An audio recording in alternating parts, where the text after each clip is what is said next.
Have you ever put on a cardigan, glanced in the mirror, and thought, why does this make me look older than I feel? Maybe it's the shape, maybe it's the fit, or maybe just maybe it's working against you instead of for you.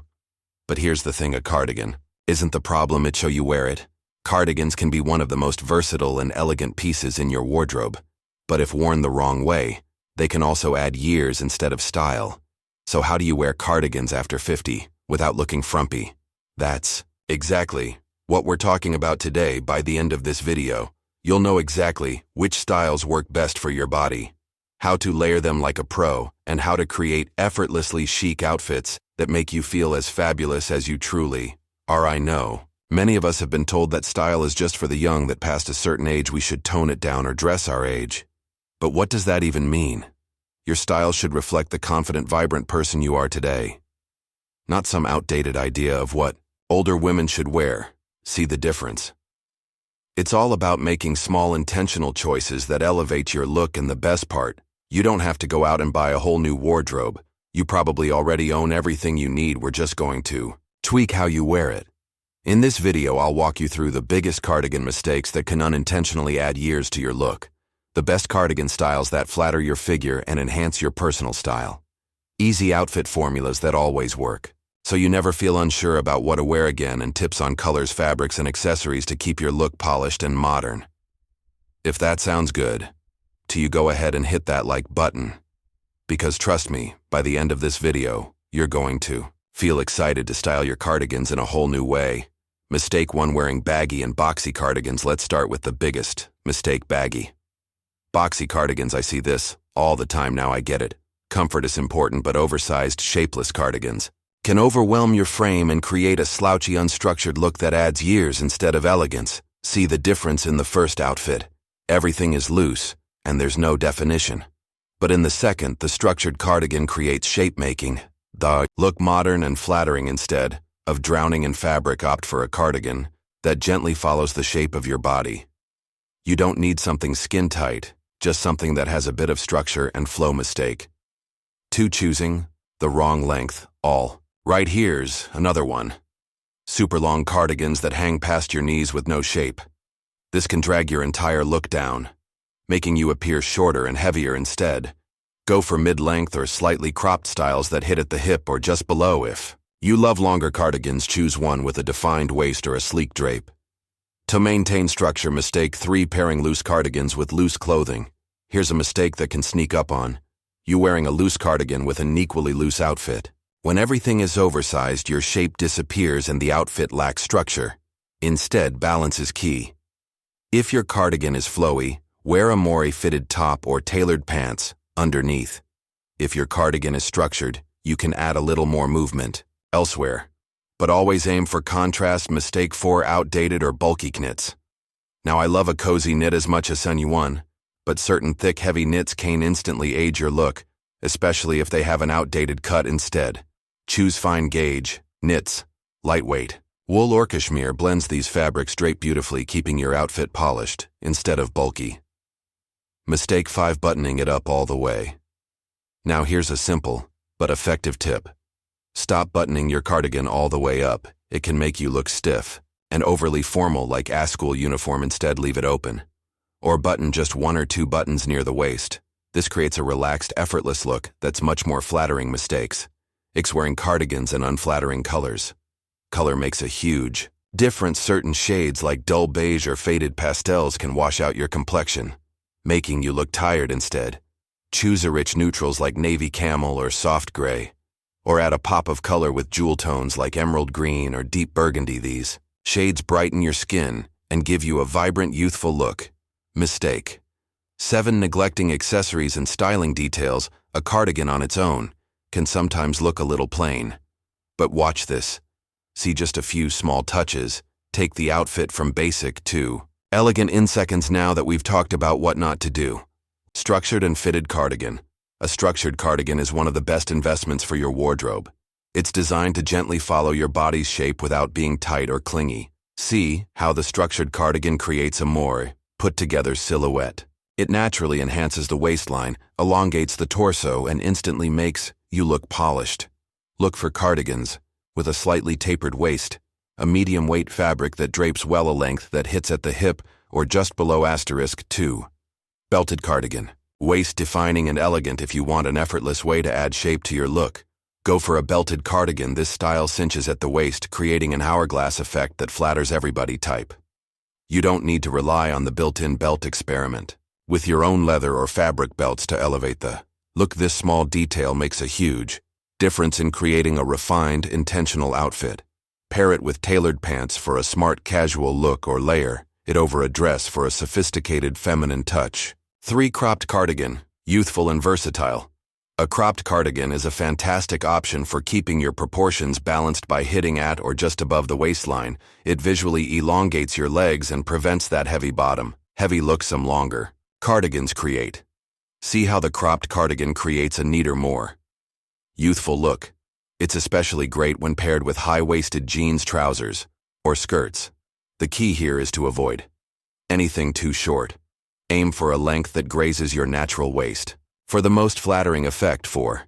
The drape front or waterfall cardigan. Slimming and elegant. If you prefer a softer, flowing look, a drape front or waterfall cardigan is your best friend. The long verticalines it creates naturally slim and elongate the body, making it a perfect layering piece for a refined, graceful outfit. The key here is to choose lightweight fabrics that drape beautifully. Avoid anything too thick or stiff, as it can add bulk instead of movement. Pair it with sleek pants, a structured dress, or even a monochrome look for an effortlessly stylish outfit. The fabric of your cardigan makes a huge difference. A chunky knit can sometimes add unnecessary volume, whereas a fine gauge or cashmere blend creates a more elegant, put-together effect. For instance, lightweight cotton blends is perfect for a relaxed, casual look. Soft merino wool adds warmth without bulk. Cashmere is a luxurious choice that drapes beautifully and elevates any outfit. Be cautious with overly fuzzy or synthetic fabrics. They can look worn out quickly and may not drape as well as natural fibers. Not all cardigan lengths work for every body type, so let's break it down. Petite under 5'4" stick to hip length, or slightly cropped styles to avoid looking overwhelmed. Average height 5'4" to 5.7, mid-length or structured long line styles work. Best tall 57 and above. Long duster length cardigans look stunning and elegance. The key takeaway: choose length that balance your proportions too. Much fabric can drown your frame, while the right cut can elongate and flatter. As you can see, cardigans aren't the problem. It's all about choosing the right one and styling it with intention. By focusing on structure, fit, and proportion, you can transform your cardigan from a basic piece into a powerful style tool that enhances your confidence. Now that you know which cardigans flatter your body and enhance your personal style, let's talk about how to wear them effortlessly. The key to looking chic isn't about having a huge wardrobe. It's about knowing how to put together simple, stylish outfits that always work. Balance your proportions. If your cardigan is loose, pair it with fitted bottoms. If it's structured, you can add flowels. Use layers wisely. Layering creates depth, but too many bulky layers can overwhelm your frame. Accessorize with purpose. A well-placed belt, necklace, or scarf can elevate any cardigan look. Let's start with one of the easiest ways to look chic. Monochrome dressing. Wearing one color from head to toe creates a sleek, elongated look that's effortlessly elegant. This works because there are no harsh color breaks, just smooth, continuous lines that lengthen your silhouette. Try this with classic colors, like black, navy, or beige for a sophisticated touch. Not a fan of dark colors? Try lighter neutrals like soft gray or warm camel for a cozy yet polished effect. One of the best tricks in styling is using a third piece, a layering item that completes your outfit.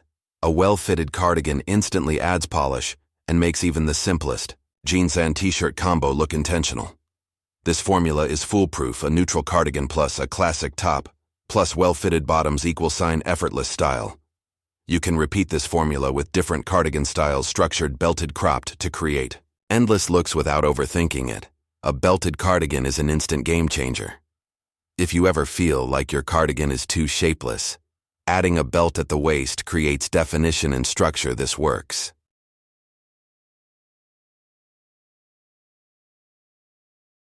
Beautifully over dresses, giving the illusion of a tailored jacket. You can also try it over fitted pants for a sophisticated yet comfortable look. Don't be afraid to experiment with belt styles. A thin belt adds subtle definition, while a statement belt can turn your cardigan into a standout piece. Now let's talk about the perfect casual look. A soft draped front cardigan layered over leggings and a fitted tee is the ultimate weekend uniform. Cozy but still, put together, want to dress it up a bit, swap sneakers for ankle boots and add a necklace or scarf, and suddenly your weekend look is polished and intentional. As cardigans can be work appropriate too. Instead of bulky knits, go for a structured cardigan in a neutral color. Pair it with a crisp blouse and tailored pants for a sleek professional ensemble. Accessories make a difference here. A simple necklace and a polished handbag complete the look, making it office ready without looking too formal for a soft feminine look. Try layering a cropped cardigan over a flowy dress. This keeps your proportions balanced while adding an extra layer of style for cooler weather. Swap the cropped cardigan for a long line cardigan and pair it with boots, perfect for fall and winter. The right accessories can take a simple cardigan outfit from plain to polished. Here are a few quick styling tips. Layer a scarf over an open cardigan for a cozy, yet refined touch-you statement. Jewelry like bold earrings or a long necklace to add visual interest. Pair your cardigan with a structured handbag to keep the look elevated. See how just a few details completely change the outfit. Accessories are your secret weapon for looking effortlessly chic. With these outfit formulas, you never have to wonder how to style a cardigan again.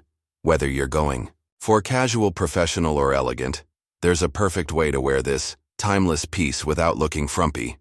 We've covered how to choose the right cardigan style and outfit formulas, but now let's talk about the finishing touches that take your look from simple to stunning. The right colors can transform your outfit, giving it elegance, personality, and that polished touch. Small details, like choosing a color that brightens your complexion, opting for high-quality fabrics, or adding the perfect necklace, can make all the difference. Color plays a powerful role in how we look and feel. Wearing the wrong shade can make you look washed out, while the right one enhances your natural glow.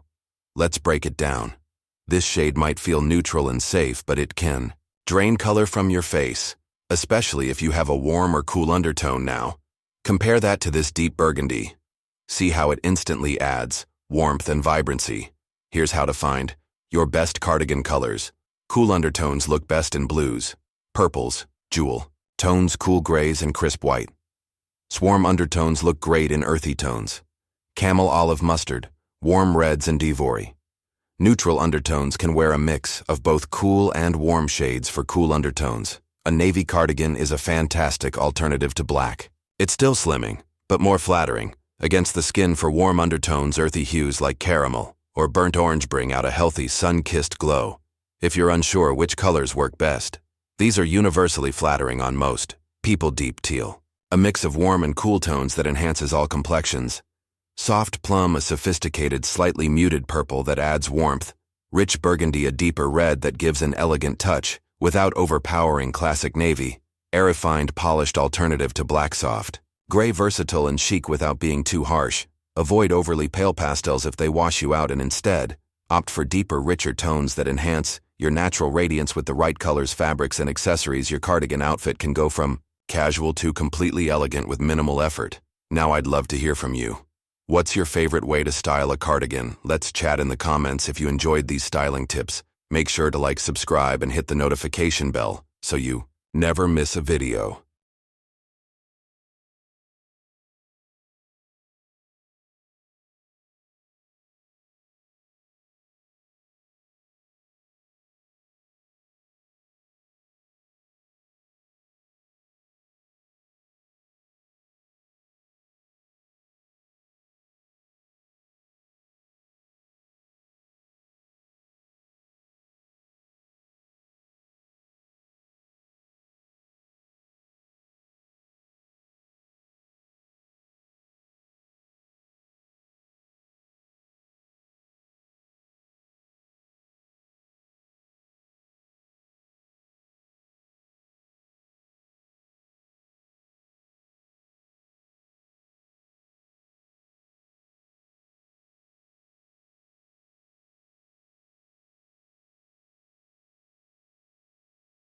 Older adults, whether it's a pill for blood pressure, a diuretic for heart health, or a pain reliever for chronic discomfort. These drugs often come with side effects that ripple into the night. Diuretics, for example, can increase urination frequency. While some medications might subtly alter body temperature, heighten sensitivity to ambient sounds, or even cause mild restlessness. Consider someone like Eleanor, a 76-year-old Ryrie, who'd always been a light sleeper but noticed a new pattern of waking around 3:30 a.m. over the past year. At first, she chalked it up to just getting older, a vague catch-all for life's little mysteries, but after months of frustration, she mentioned it to her doctor during a routine visit. Together, they traced the issue to high blood pressure. Medication she'd started, taking it was quietly dehydrating, her prompting more frequent bathroom trips and leaving her body slightly out of sync with her doctor's guidance. Eleanor adjusted the timing of her dose, shifting it to earlier in the day, and paired it with a few tweaks like cutting back on evening fluids and adding a small stretch before bed. The result: fewer wake-ups, and when they did happen, she found it easier to drift back to sleep. What's key to understand is that these physical interruptions aren't a sign of failure or fragility, quite the opposite. They evidence that your body is still active, still communicating, still attuned to its needs, that ache, that urge, that subtle shift and comfort. Is your system sending up a flare, asking for attention? Or adjustment waking at 3 to? I might feel like a petty annoyance, but it can also serve as a gentle invitation to listen more closely, to notice what's out of balance and respond with care. Maybe it's a signal to rethink your evening routine, consult a doctor about a nagging symptom, or simply adjust the thermostat. These small acts of tuning in can transform an inconvenient wake-up into a stepping stone toward better health and more restful nights. It's not about silencing the body's messages, but learning to hear them clearly and respond with wisdom. If you're still watching this video and finding these insights valuable, please comment number 2 below to let me know you're here, and if you haven't subscribed yet, I recommend you subscribe and turn on the bell so you don't miss any videos. Your support helps us continue creating good content to inform and inspire. Let's move forward. Number 4, lifestyle habits that shift your sleep rhythm. Another potent yet often underestimated reason older adults stir awake at 3 a.m. lies not in dramatic health shifts, but in the quiet evolution of daily habits, those seemingly innocuous routines that over time recalibrate your body's internal clock. As we age, life's rhythms naturally change. Many older adults find themselves eating dinner earlier, perhaps at 5 or 600 p.m. instead of 7 or 8. Evenings grow shorter and quieter, with less hustle and bustle to fill the hours. Before bed, physical activity often decreases too, especially after retirement, when the demands of work or raising a family no longer dictate a brisk pace. These adjustments might feel like a welcome slowing down, a chance to savor a calmer chapter of life. But they also send subtle signals to your brain and body. The day is winding down sooner, so sleep should come earlier too, and if sleep arrives earlier, say by 9 or 10 p.m., it's only natural that your body, after a full cycle of rest, nudges you awake in the pre-dawn hours, often landing squarely around 3 a.m. This shift is especially pronounced when external cues, those anchors that once kept your sleep-wake cycle tethered, begin to fade. Think about it. In your working years, your days were shaped by a steady drumbeat of activity: morning commutes, afternoon meetings, evening errands. All these provided a structure that told your body when to rev up and when to wind down. Post-retirement, or as physical limitations set in, that structure often softens. Days become less demanding, evenings more subdued. Without those cues, your circadian rhythm, the internal 24-hour clock that governs sleep and alertness, can start to drift forward.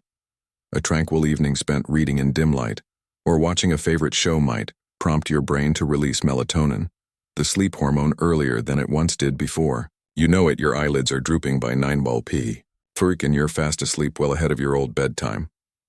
6 or 7 hours later, your body, having completed its sleep cycle, decides it's done, leaving you wide-eyed in the dark, while the rest of the world slumbers on. Food timing adds another layer to this puzzle. An early dinner, while often a practical or health-conscious choice, can sometimes lead to a subtle drop in blood sugar overnight, especially if bedtime is far away and there's no light snack to bridge the gap. The dip might not register as outright hunger, but it can still send a faint signal to your brain, stirring you from sleep.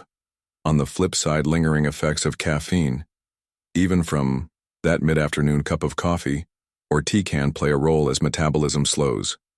With age, caffeine lingers longer in your system, quietly lightening your sleep and leaving you more vulnerable to waking at the slightest provocation.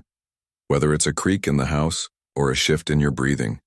Take Walter, a 4-year-old whore-tired 2 years ago, his days once packed with golf games. And part-time consulting gradually grew quieter. He started eating supper at 5 p.m. Savoring the extra time to relax evenings found him dozing in his recliner during the evening news, a habit he'd never had before. By 8:30 or 9:00 p.m. he'd shuffle off to bed, often without a second thought. Soon he noticed a pattern. He'd wake around 3 a.m., alert and restless long before dawn broke. At first he was baffled. Why was Hoop when he wasn't even tired anymore? Then he started connecting the dots. His whole routine had slid forward, pulling his sleep window with it to nudge things back. Walter experimented with small changes: a brisk afternoon walk to tire his body, a brighter lamp for evening, reading to delay melatonin, and a conscious effort to stay out of their recliner until closer to bedtime. Within weeks, his 3 a.m. wake-ups grew less frequent, and his morning felt more in sync with the sunrise. What's striking here is how much power lies in them. Mundane, our bodies thrive on rhythm, consistent patterns that cue the brain when to rest and when to rise. When those patterns shift or soften, the internal clock can lose its moorings, tipping sleep earlier and fragmenting the night. But the good news, it's adjustable. By paying attention to when you eat, move, and dim the lights, you can gently steer your rhythm back toward a cadence that feels right. It's not about overhauling your life, but rediscovering the small, steady signals that keep rest and wakefulness in harmony. If you're still watching this video and finding these insights valuable, please comment number 3 below to let me know you're here. And if you haven't subscribed yet, I recommend you subscribe and turn on the bell so you don't miss any videos. Your support helps us continue creating good content to inform and inspire you. Now let's move forward. Number 5. Emotional and psychological restlessness. Sometimes the reason for waking at 3 a.m. isn't rooted in the body at all. It's the mind or even the heart that refuses to stay quiet. As we age, the frenetic pace of earlier years often slows, and with that stillness comes space for emotions and thoughts that once stayed buried beneath the surface. The early morning hours, when the house is hushed and the world outside is paused, become a kind of blank canvas. In that silence, the mind can wander freely, sometimes to places you didn't expect.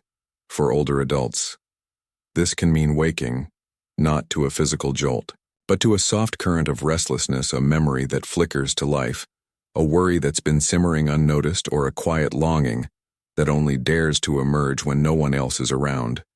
This isn't the sharp-edged anxiety of youth with its racing pulse and urgent demands. It's subtler, more introspective, a gentle stirring rather than a storm. You might find yourself lying there, eyes tracing the ceiling as your thoughts drift to a conversation from decades ago, a choice you second-guess, or a loved one you miss more than you let on during the day. The busyness of life once kept these reflections at bay, but now, with fewer distractions, they have room to breathe. And in the stillness of 3 a.m. Loneliness can weave its way in too, especially for those whose social worlds have shrunk over time. Children move away, friends drift into their own lives, and routines that once buzzed with connection grow quieter. Daytime might mask that shift with sunlight and tasks, but the night strips it bare, leaving a faint ache, a wish for companionship, a memory of livelier days that nudges you awake. Consider Gloria, an 80-year-old widow who fills her days with purpose, tending her roses, chatting with her grandchildren over the phone, and losing herself in old movies. Yet come 3 a.m. she often stirs her mind, turning to her late husband, the way he'd hum while making coffee, the trips they never took, or to worry she brushes off in the daylight, like whether her daughter is managing okay, so far from home. At first, she blamed her mattress, for her age, convinced something was wrong with her sleep. But over time, she realized it wasn't about sleep at all. It was her soul, reaching out, asking for a moment of recognition, to meet it halfway. Gloria started keeping a notebook by her bed. When she wakes, she jots down a few lines. Nothing polished, just a spill of honest thoughts. She also carved out an evening ritual, a cup of tea, some soft music, or a short letter to a friend. These small gestures gave her emotions a place to land, softening the restlessness and easing her back into sleep. The truth is, emotions don't punch a time clock, they rise when they're ready, often choosing the quietest hours to make themselves known. That's not a glitch, it's a testament to a life fully lived at 3 a.m. Your mind might be sifting through Decades of experience piecing together who you've been and who you are now. Instead of fighting those wake-ups, try meeting them with curiosity. What's stirring in you? What needs a voice, even if only in the dark? It might be a chance to sit with a memory, forgive an old wound, or simply feel the weight of your own story. Rest doesn't always mean uninterrupted sleep. Sometimes it means giving space to what's been carried for so long in that space. You might find not just peace for the night, but a deeper connection to yourself. In this rich, complex season of life, as we wrap up, take a moment to think about what you've heard today. What stood out to you? Maybe it was the way your body's internal clock shifts the impact of melatonin, or how your emotions quietly stir in the night. What have you learned? So far, we'd love to hear from you, so please comment below with one thing you've learned and how you plan to bring it into practice in your life. Your insights mean the world to us and keep this conversation going. If you like this video, please leave your comment below. Don't forget to like, share, and subscribe to our YouTube channel. Your support helps us keep creating content to inform and inspire you. Thanks for watching, and we'll see you in the next one.